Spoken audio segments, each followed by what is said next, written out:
আপনাদের মধ্যে অনেকেরই একটা পাকা ধারণা তৈরি হয়ে গেছে মনের মধ্যে, আর সেটা হলো মুসলিম মানেই একচেটিয়া তৃণমূলের ভোটার। আর বিশেষ করে যারা ভারতীয় জনতা পার্টির সমর্থক বা অন্ধভক্ত, তারা তো প্রায় 100% নিশ্চিত মুসলিমরা বিজেপিকে ভোট দেয় না, তাই মুসলিম এলাকায় বিজেপি জিততে পারে না।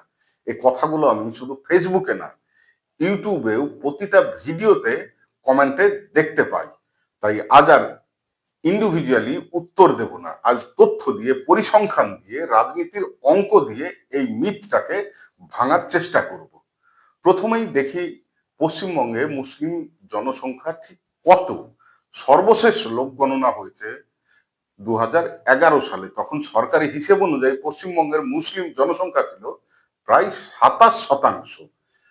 এরপর আর লোক গণনা হয়নি, তাই ধরেই নিলাম এই 14 বছরে সেটা বেড়ে খুব বেশি হলে 29% হয়েছে আমাদের এই রাজ্যে। এর বেশি হওয়ার কোনো বাস্তব ভিত্তি নেই। এবার প্রশ্ন, এই 29% কি একটা দলের একচেটিয়া ভোট ব্যাংক হতে পারে? কোনোদিন কি সম্ভব সেটা? চলুন জেলাগতভাবে দেখে নিন এর বাস্তব চিত্রটা।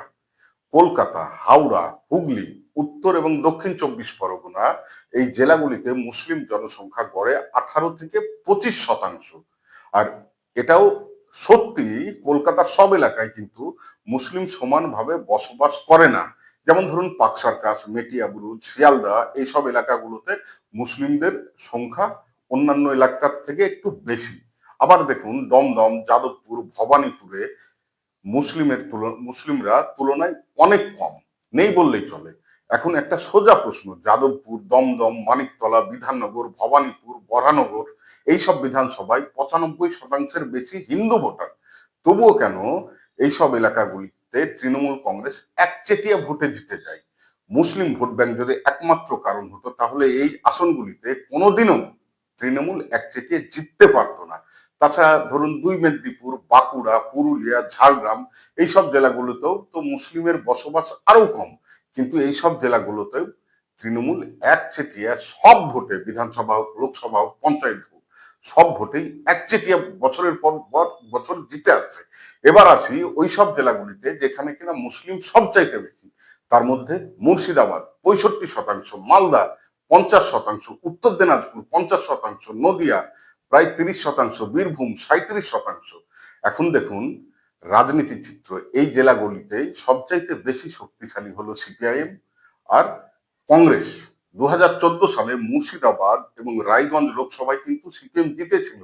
2016 বিধানসভাতেও এই জেলাগুলো থেকে সবচাইতে বেশি আসন পেয়েছে কংগ্রেস সিপিএম জোট। 2021 সালেও কংগ্রেস জিতেছে বহরমপুর এবং মালদা লোকসভা। এমনকি সাম্প্রতিককালে সাগরদিঘির উপনির্বাচনেও কংগ্রেস জয়ী হয়। এগুলো তো কিন্তু পুরো মুসলিম এরিয়া। তাহলে প্রশ্ন থেকেই যায়, মুসলিম মানেই কি তৃণমূলের ভোট ব্যাংক? আসল সত্যিটা হলো মুসলিমরা গত কয়েকটা নির্বাচন ধরে বিকল্প খুঁজছে, যেখানে তারা ভালো বিকল্প পাচ্ছে সেখানেই তারা ভোট দিচ্ছে। তার উদাহরণ হলো ভাঙড়, সবচাইতে বড় একটা উদাহরণ, যেখান থেকে নওশাদ সিদ্দিকী গত বিধানসভায় জয়ী হয়েছে। আর এই ঘটনা প্রমাণ করে যে মুসলিমরা কারো পকেটে থাকা ভোটার নয়, তারা বিবেক দিয়ে ভোট দেয়, তারা সমাজের, দেশের স্বার্থে ভোট দেয়।